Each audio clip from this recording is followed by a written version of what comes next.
টানা দ্বিতীয়বার বিপিএল এর শিরোপা জিততে ফরচুন বরিশাল আছে এক পা দূরে।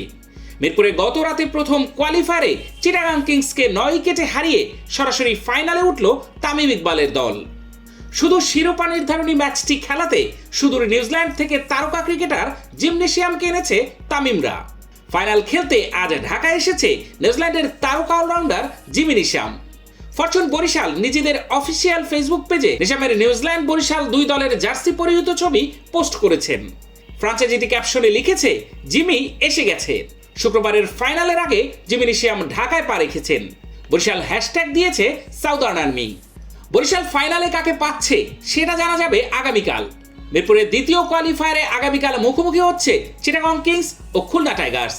এই ম্যাচের জয়ী দল শুক্রবার সন্ধ্যায় বিপিএল এর শিরোপা নির্ধারণী ম্যাচে তামিমদের বিপক্ষে খেলবে।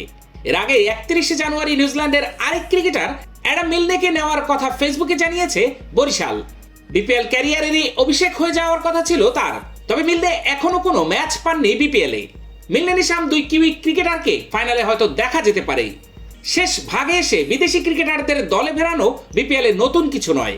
2024 বিপিএলে ফরচুন বরিশাল প্লে অফ অংশে নিয়েছিল ডেভিড মিলারকে। সেবার এলিমিনেটর, দ্বিতীয় কোয়ালিফায়ার, ফাইনাল এই 3 ম্যাচ খেলেছিলেন মিলার। কুমিল্লা ভিক্টোরিয়ান্সকে হারিয়ে বিপিএল ইতিহাসের প্রথম শিরোপার স্বাদ গতবারই পায় বরিশাল। জয়সূচক রানটা মিলারের ব্যাট থেকেই এসেছিল।